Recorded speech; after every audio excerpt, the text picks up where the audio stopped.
Selamat pagi semuanya. Di sini saya akan mempresentasikan tugas kelompok kami.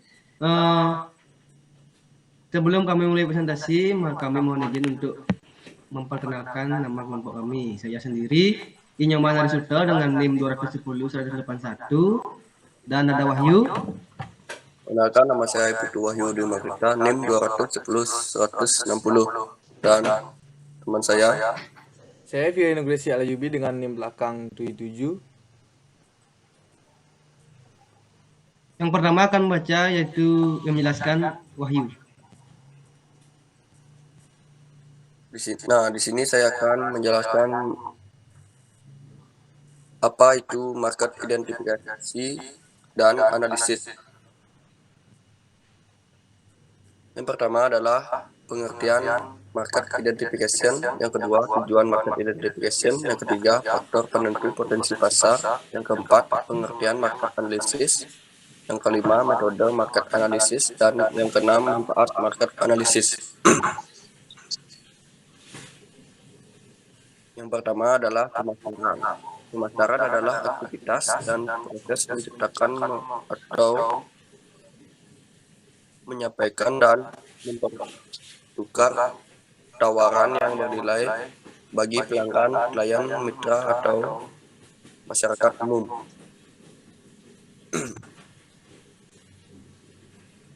Yang kedua adalah pengertian market identification. Market identification adalah pemasar memeriksa dan memilih pasar yang potensial untuk produk perusahaannya.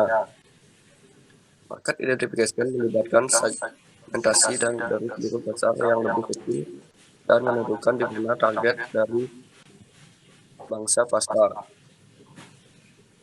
Selanjutnya,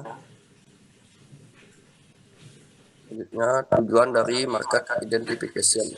Yang pertama adalah di mana pemasar memeriksa dan memilih pasar yang potensial untuk produk perusahaan. Market identification melibatkan segmentasi dari seluruh pasar kecil dan menentukan di mana target dari bangsa pasar. Selanjutnya, Faktor penentu pasar. Faktor eksternal merupakan pengaruh-pengaruh lingkungan luar yang ada di sekeliling konsumen. Contoh daripada faktor ini adalah budaya, subbudaya, dan kelompok acuan. Yang kedua, faktor internal berasal dari dalam diri konsumen itu sendiri. Bisa merupakan aspek psikologi dari konsumen seperti motivasi dan persepsi dari konsumen itu sendiri. Dan yang ketiga, faktor pribadi atau personal adalah begini dari jati diri konsumen itu sendiri yang akan mempengaruhi pelaku konsumen.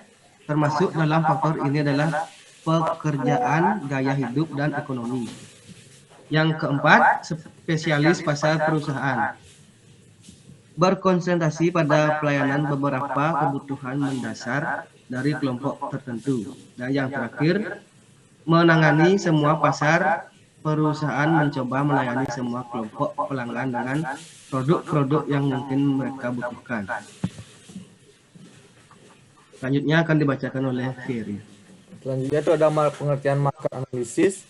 Jadi market analysis itu adalah penyelidikan ke dalam pelaksanaan marketing untuk mengetahui kondisi pasar, mulai dari naik turunnya kondisi pasar hingga bagaimana psikologis konsumen untuk menyikapinya. Next. Nah, tujuan dari market analysis ini adalah untuk menarik atau tidaknya pasar, mengetahui kesempatan serta ancaman yang ada, dan bagaimana hal-hal tersebut dapat mempengaruhi kekuatan dan kelemahan usaha. Next.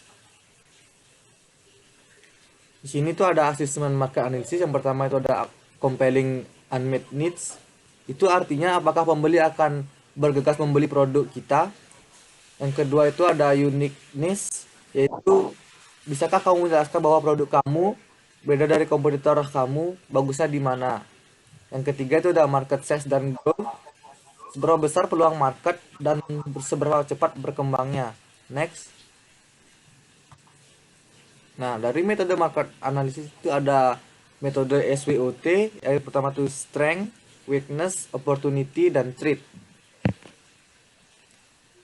Jadi strength itu adalah kekuatan yang dimiliki suatu perusahaan. Kekuatan bisa mencakup sebagai berikut: memiliki tenaga kerja yang cukup, terampil, berpengalaman, dan berdedikasi tinggi pada pekerjaan, mempunyai fasilitas perkembangan produk dan fasilitas yang mumpuni lainnya dalam mendukung inovasi dan kualitas produk yang dihasilkan. Next.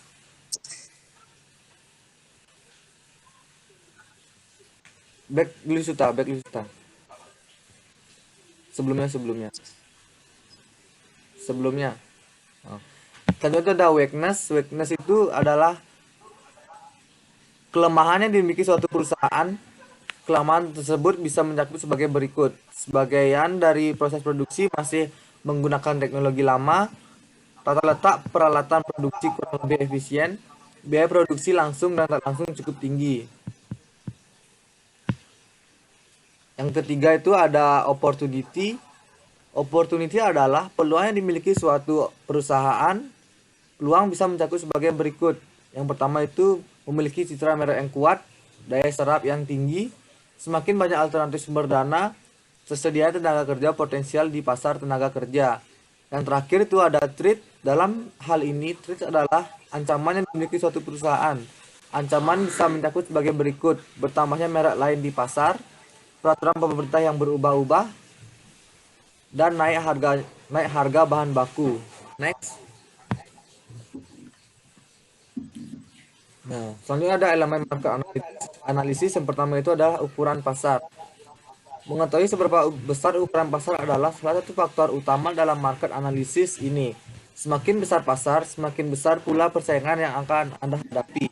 Dengan kata lain, Anda perlu memastikan bahwa produk Anda dapat menonjol dan bisa menarik perhatian konsumen. Next. Elemen market analysis. Yang kedua itu ada tren pasar. Mengetahui tentang tren pasar akan membantu dalam memutuskan jenis produk apa yang akan dijual selanjutnya dan membantu dalam menentukan strategi pemasaran yang akan digunakan. Tren pasar dapat berubah dengan cepat sehingga harus bisa menyesuaikan dengan baik. Next. Yang selanjutnya ada pertumbuhan pasar. Mengetahui pertumbuhan pasar dari waktu ke waktu selama masa pemasaran berlangsung dan untuk mengetahui proyeksi pertumbuhannya di masa mendatang. Dengan demikian, memiliki ukuran yang lebih jelas jika ingin berinvestasi di pasar tersebut. Next. Selanjutnya itu ada manfaat dari market analisis, yaitu yang pertama itu menyaring konsumen. Analisis pasar akan memudahkan perusahaan mendapatkan konsumen karena produk yang ditawarkan sudah sesuai dengan kebutuhan konsumen. Selanjutnya itu ada melihat persaingan. Analisis pasar berguna untuk mengetahui keunggulan dan kelemahan pesaing sehingga perusahaan dapat merancang strategi agar mampu selangkah lebih maju. Yang ketiga itu ada manfaat peluang. Melalui analisis pasar, perusahaan dapat mengetahui peluang yang masih jarang dan memiliki prospek yang baik ke depannya. Next. Selanjutnya itu dapat merancang rencana jangka panjang. Setelah melakukan analisis pasar, perusahaan tidak akan kebingungan dalam menentukan langkah ke depannya. Yang selanjutnya itu menjadi trendsetter bisnis, yaitu mengkolaborasikan peluang dengan ide-ide cemerlang akan menghasilkan produk baru yang unik dan tentunya perusahaan menjadi ikon trendsetter bisnis. Selanjutnya itu ada mendapat keuntungan dengan lebih cepat. Jadi mendapat keuntungan dengan cepat merupakan tujuan utama manajemen pemasaran bisnis. Oleh karena itu, pembahasan analisis pasar akan bermuara pada peningkatan keuntungan. Next. Untuk studi kasusnya dia akan dibacakan oleh teman saya. Saya akan membaca studi kasusnya. Alibaba Restoran merupakan salah satu restoran etnik di Bogor yang masih tergolong baru dan menawarkan keunikan jenis makanan yang berasal dari negara Timur Tengah. Selain memiliki pesaing sejenis, Alibaba Restoran juga harus bersaing dengan restoran-restoran lain di Bogor. Hal ini menunjukkan tingkat persaingan yang semakin ketat seiring dengan perkembangan restoran yang cukup besar. Adanya tingkat jumlah pengunjung yang belum mencapai target dan pencapaian jumlah produksi yang masih di bawah standar kapasitas produk yang telah ditetapkan. Mengindikasikan memutuskan belum memenuhi target penjualan Alibaba restoran. Dapat dilihat bahwa tingkat penjualan yang belum mencapai target dan tingkat persaingan dalam bisnis restoran yang semakin tinggi menjadi beberapa permasalahan yang terjadi pada Alibaba restoran. Oleh karena itu, dibutuhkan strategi pemasaran yang tepat untuk meningkatkan penjualan pada Alibaba restoran untuk menciptakan posisi yang terbaik dan sesuai dengan keinginan konsumen. Berdasarkan uraian tersebut, maka tujuan penelitian ini adalah satu, mengkaji strategi bauran pemasaran yang telah dijalankan oleh Alibaba restoran. Yang kedua, menganalisis kondisi lingkungan internet dan lingkungan eksternal yang dihadapi oleh Alibaba restoran. Yang ketiga, merumuskan alternatif strategi pemasaran terhadap dengan memperhatikan kondisi lingkungan perusahaan di Alibaba restoran.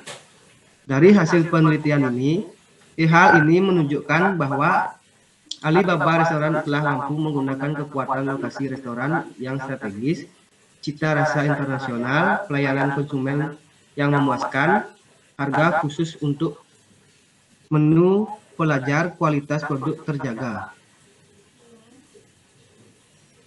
Sekian presentasi dari kelompok kami.